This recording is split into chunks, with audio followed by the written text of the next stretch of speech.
Hello everyone, welcome back to the channel. तो हर दिन की तरह आज भी हम लोग करने वाले हैं निफ्टी 50 का एनालिसिस और जानेंगे कौन कौन से वो इंपॉर्टेंट की लेवल्स होंगे जिनको मार्केट टैप कर सकता है। यहाँ से मार्केट आपको किस डायरेक्शन में मूव करता हुआ नजर आ सकता है, इन सब के बारे में डिटेल और सिंप्लीफाइड लैंग्वेज में चार्ट का एनालिसिस करेंगे। करना आपको यह है, वीडियो को स्टार्टिंग से लेके एंड तक देखना है। चैनल पे नए हो तो सब्सक्राइब कर लेना for daily analysis of Nifty 50 and bank Nifty. Start करते हैं एनालिसिस को और देख सकते हो जैसा मैंने आपके सामने डिस्कस किया हुआ था प्रीवियस एनालिसिस में कि मार्केट अगर ये जो लो है ना, इस लो को स्वीप करके अगर रिजेक्शन देता है तो फिर यहां से आपको मार्केट एक स्कैल्प मूव देता हुआ अपसाइड की तरफ में नजर आ सकता है। और बिल्कुल मार्केट ने वैसा ही किया। सिर्फ एक कंडीशन था जिसको मार्केट ने फॉलो किया था, ठीक है। तो सिंपल अपना निफ्टी 50 में एक ही ट्रेड बनता है। ये होता है एनालिसिस के ऊपर। जब आप ट्रेड करोगे तो इसका बेनिफिट क्या होता है, आप ओवर ट्रेडिंग से बचोगे, आप गलत जगह एंट्री करने से बचोगे, सबसे बड़ा चीज है। और इन सब की वजह से सबसे बड़ा बेनिफिट क्या होगा कि जो आपका कैपिटल है वो प्रोटेक्टेड रहेगा, ठीक है। गलत ट्रेड में एंट्री करोगे, पैनिक करोगे, या फिर गलत जगह एंट्री प्लान कर लोगे, या फिर कंडीशंस के ऊपर आप ट्रेड नहीं कर रहे हो, बिना एनालिसिस के ट्रेड कर रहे हो, तो इससे अल्टीमेटली आपका जो कैपिटल है वो लॉस हो रहा है, वो लूज हो रहा है। और इससे कहीं ना कहीं आपका जो मेंटल स्ट्रेंथ है वो भी वीक होता है। इसीलिए इंपॉर्टेंट है कि आप एनालिसिस के ऊपर, आप कंडीशंस के ऊपर ट्रेड करो। जैसे जैसे कंडीशन फुलफिल होगा वैसे वैसे हम मार्केट में अपने ट्रेड को प्लेस करते हैं, अपने ट्रेड को एग्जीक्यूट करते हैं। अब देखो निफ्टी में हमें सिर्फ एक ट्रेड मिला आज, जो कि था इसके लो को स्वीप करने के बाद रिजेक्शन देगा तो हम स्कैल्प मूव प्लान करेंगे। जैसा मैंने एग्जैक्टली बोला हुआ था आपको कि इसके लो को जब मार्केट स्वीप करेगा तो हम मार्केट को यहाँ से अपसाइड के लिए मूव करता हुआ देखेंगे, एक स्कैल्प मूव के लिए। और मार्केट ने बिल्कुल वैसा ही किया। ध्यान से देखो, इसके लो को स्वीप करता है, उसके बाद यहाँ से कंटिन्यू एक स्कैल्प मूव मार्केट आपको देता है। सिंपल हमें लेके मार्केट से एग्जिट होना था। इसके अलावा दूसरा कोई कंडीशन फुलफिल नहीं हुआ। यानी कि अपसाइड का जो अपना एनालिसिस था कि इसके हाई को अगर स्वीप करके मार्केट रिजेक्शन देता है तो हम डाउन साइड के लिए देखेंगे, लेकिन मार्केट ने नहीं किया। तो सिंपल हम मार्केट को अवॉइड कर रहे थे सिर्फ एक ट्रेड के बाद। सिंपल है यहां तक। अब बात करते हैं नेक्स्ट एनालिसिस के बारे में कि यहां से मार्केट आपको किस डायरेक्शन में मूव करता हुआ नजर आ सकता है, कौन कौन से लेवल्स होंगे जिनको ध्यान में रख के हमें अपने ट्रेड को प्लेस करना होगा, ट्रेड को एग्जीक्यूट करना होगा। देखो, सबसे पहला और सबसे इंपॉर्टेंट बात क्या है कि जो भी बिगनर्स हैं उनके लिए मेरा एक सुझाव रहेगा, एक सलाह रहेगा, एक एडवाइस रहेगा कि ये जो लेवल है अपसाइड का और ये जो डाउन साइड का लेवल है, इसके बीच में जब तक मार्केट रहे तब तक आप मार्केट को अवॉइड कर सकते हो, अपने कैपिटल को प्रोटेक्ट कर सकते हो।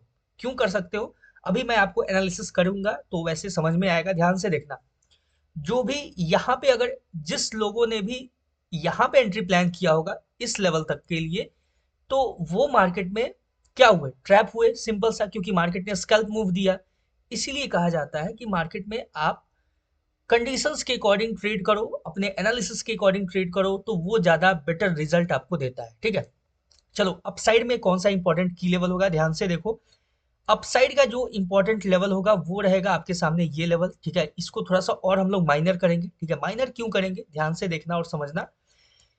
जब मार्केट, ये जो हाई आपको नजर आ रहा है, यहाँ पे जो हाई आपको नजर आ रहा है ना, ये देखो, ये जो हाई मार्केट ने लगाया है, अगर मार्केट इसके हाई को स्वीप करता है, यानी कि मार्केट अपसाइड के लिए मूव करता है और इसके हाई को स्वीप करके अगर रिजेक्शन देता है तो फिर हम यहाँ से डाउन साइड के लिए देखेंगे। सिंपल है, पहला कंडीशन, ठीक है। और ये जो जब कंडीशन ये फुलफिल होगा तो हम मार्केट में फिर अपने ट्रेड को प्लेस कर सकते हैं, ट्रेड को एग्जीक्यूट कर सकते हैं। क्योंकि ये जो अपना एनालिसिस था ये था कि मार्केट इसके हाई को स्वीप करने के बाद रिजेक्शन देगा तो हमें डाउन साइड के लिए देखना है। सिंपल है, यहां तक क्लियर हो चुका है। चलते हैं थोड़ा सा लार्जर टाइम फ्रेम पे, एक बेटर सिनेरियो के लिए, ठीक है। 15 मिनट का टाइम फ्रेम है सिंपल आपके सामने। अब देखो, आप मार्केट को अपसाइड के लिए कहां से देख सकते हो, यानी कि जो भी अपसाइड के लिए अगर आप स्कैल्प मूव प्लान करोगे तो सिंपल ये कर सकते हो कि ये जो हाई आपको नजर आ रहा है ना, ध्यान से देखो, ये जो टॉप ये जो टॉप नजर आ रहा है, ठीक है। जैसे ही मार्केट इसके ऊपर ब्रेकआउट देगा, ठीक है, यानी कि इसके ऊपर अगर मार्केट सिंगल कैंडल ब्रेकआउट देता है तो यहां से आप एक छोटा सा, या तो यहां तक इस लेवल तक प्लान कर सकते हो, ये जो लेवल है यहां तक स्कैल्प मूव। या फिर मेरा सजेशन ये होगा, जो भी बिगनर्स लेवल पे हैं उनके लिए कि आप वेट करना, ये जो हाई है मार्केट ने, ये जो हाई लगाया है, ध्यान से देखो, इसको मैं ब्लैक लाइन से मार्क कर रहा हूँ, ये जो हाई लगाया है मार्केट ने, इस हाई को स्वीप होने देना। अगर मार्केट एक बार इसके हाई को स्वीप करने के बाद जब इसके नीचे, ये जो इंपॉर्टेंट की लेवल है, इसके नीचे रिजेक्शन देगा, तो फिर हम यहाँ से डाउन साइड के लिए पहला जो होगा वो इस लेवल तक देखेंगे, और अगर इस लेवल का भी ब्रेक डाउन होता है तो फिर हम डाउन साइड के लिए मार्केट को अप्रोच करता हुआ देख सकते हैं। ये जो लेवल है ये स्वीप होने के बाद, ठीक है, पहला जो होगा मार्केट ये लेवल पे अप्रोच करता हुआ नजर आएगा। यहाँ पे आप सेफ एग्जिट ले सकते हो एक स्कल्प मूव प्लान करके, ठीक है, क्लियर हो चुका है। अब देखो, अगर मार्केट इसके ऊपर ब्रेकआउट देके रीटेस्टिंग करके और सस्टेन कर जाता है, तो फिर हम अपसाइड के लिए एक स्कैल्प मूव ही देखेंगे। क्यों देखेंगे स्कैल्प मूव? क्योंकि अपसाइड में जो लेवल्स है वो अपने सामने क्लियर नहीं है। अगर हम 5 मिनट के भी टाइम फ्रेम पे देखें तो आपको एक बड़ा सा रेड कैंडल नजर आएगा, ठीक है। इसके बीच में आप नहीं कर सकते हो कंसीडर मार्केट को कि मार्केट किस डायरेक्शन में मूव करेगा, क्या लेवल होगा, कैसे हम मार्केट को अप्रोच करता हुआ देखेंगे। तो सिंपल अपना यही रहेगा कि इसके ऊपर भी ब्रेकआउट देके अगर रीटेस्टिंग के बाद सस्टेन करता है मार्केट, तो हम अपसाइड के लिए एक स्कैल्प मूव मार्केट से एक्सपेक्ट करेंगे, ज्यादा नहीं करेंगे, अपने कैपिटल को प्रोटेक्ट करेंगे, ठीक है। अगर मूव मिस भी हो गया, कोई बड़ा मूव भी दे जाता है, तो कोई बात नहीं है। जब मार्केट हमें समझ में आएगा, जब मार्केट अपना लेवल्स क्लियर करेगा हमें, तब हम मार्केट के ऊपर अच्छा मूव कैप्चर करने के पीछे भागेंगे।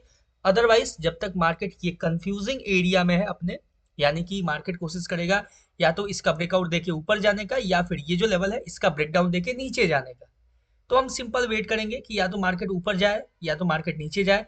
नीचे जाएगा अगर मार्केट, तो अपने पास क्लियर रहेगा कि हम मार्केट को यहाँ से डायरेक्टली डाउन साइड के लिए एक शार्प सेलिंग में जाता हुआ देख सकते हैं, ठीक है। यानी कि डाउन साइड के लिए जब मार्केट अप्रोच करेगा तो अपने पास क्लियर होगा लेवल कि मार्केट को हम कहां तक देख सकते हैं, किस लेवल पे अप्रोच करता हुआ देख सकते हैं। देखो ध्यान से, मैं आपको 15 मिनट के टाइम फ्रेम पे समझाता हूं एक बार फिर से। देखो, जब मार्केट ये जो लेवल है, ये इंपॉर्टेंट की लेवल, इसका ब्रेकडाउन दे देता है, इसका सिंगल कैंडल क्लोजिंग दे देता है इसके नीचे, ठीक है, यहाँ पे आपको नजर आएगा एक बड़ा सा ग्रीन कैंडल। ध्यान से देखो इस ग्रीन कैंडल को, ये एक डोजी टाइप स्ट्रक्चर है बोले तो, ठीक है। डोजी टाइप स्ट्रक्चर क्यों है? अपसाइड में भी विग है, डाउन साइड में भी विग है, बीच में बॉडी है। अपसाइड का फिल हो चुका है, मार्केट अब अप्रोच करेगा डाउन साइड के लेवल को फिल करने के लिए, ठीक है। तो जब मार्केट ये जो लेवल है इसका सिंगल कैंडल ब्रेकडाउन देगा, तो आपके पास एक अपॉर्चुनिटी होगा डाउन साइड के लिए प्लान करने का, डाउन साइड के लिए मार्केट में एक बेहतरीन सेलिंग देखने का, जो कि इस लेवल पे मार्केट अप्रोच करता हुआ डाउन साइड का जो मैंने लेवल मार्क कर रखा है, यहाँ पे आपको अप्रोच करता हुआ मार्केट नजर आ सकता है। तो सिंपल हमें वेट करना होगा या तो इसके ब्रेकडाउन का, या तो फिर मार्केट अगर इसके ऊपर ब्रेकआउट देता है, ब्रेकआउट के बाद रीटेस्टिंग इंपॉर्टेंट है, रीटेस्टिंग के बाद ही हम अपसाइड का कुछ भी देख सकते हैं या सोच सकते हैं।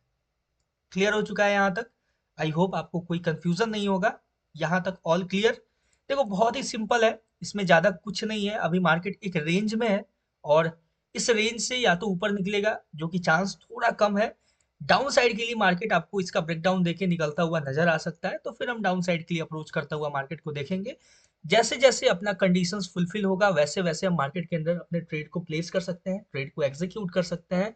आई होप आपको ये एनालिसिस समझ में आया होगा, और कोई भी डाउट हो तो आप कमेंट सेक्शन में कमेंट करके बता सकते हो। मिलते हैं बैंक निफ्टी के एनालिसिस के ऊपर, तब तक के लिए all the best for Nifty 50 trading. Thank you very much.